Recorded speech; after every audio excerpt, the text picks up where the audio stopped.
Exchange-traded funds, or ETFs for short, became available in the early 90s, and in 2019 there were almost 7,000 ETFs available across the world. Ever increasing in popularity and variety, ETFs are a great way to diversify your portfolio. What are ETFs though? Exchange-traded funds include many different stocks, bonds, and/or commodities within one stock, making ETFs cheaper and potentially less risky.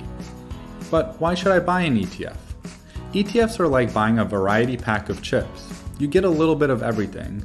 Instead of just buying one bag, you get many different kinds, which lowers the chance that one bag has gone stale or doesn't taste good. But how do I buy an ETF? Buying an ETF is just like buying clothes on the internet. You will need a brokerage account, which can be created completely online. It's almost like creating an account at your favorite shop. And when you buy pants, you decide what color, style, fit, and size you want. With an ETF, you decide the sector, its objective, management style, and what stocks are in it. Then you purchase it through the account you made. How do I know what brokerage to go with? The two main factors to consider are the commission percent, which is the amount the brokerage firm takes per transaction, and the account minimum, how much money you need to invest. A lower amount for both is best when starting off. How do I know what ETF to buy? With so many ETFs, it can be hard to choose. You can find ETF based on specific asset classes, geographic region, sector, or other factors. You can look at the history of an ETF, however, this should not be your basis for investing. Previous performance does not determine the future, but it is a good benchmark to start. Expense ratios and administrative expenses should also be considered. A fund's expense ratio is the amount you will end up paying every year just to own the fund, so the lower the expense ratio, the more profit you make.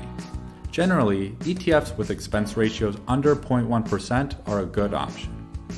You should also check which companies are part of the ETF that you're going to select. This is a good way to see what companies you are indirectly investing in through the ETF and if you think they're good companies.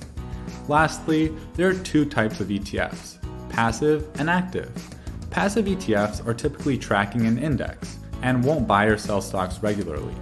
An active ETF, on the other hand, are managed by investment managers who will buy and sell different stocks. ETFs are an easy way to diversify your portfolio, making it less risky and volatile.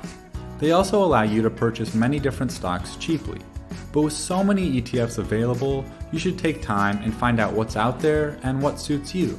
Even Warren Buffett is a proponent for passive index funds for the average investor. Buying an ETF or multiple can give you a great return with little effort and stress. Letting your money compound over time without worrying in an ETF can help your financial future and grow your wealth. Whether you're a new or seasoned investor, there's always a spot for ETFs in your portfolio, and many times passive is better than active.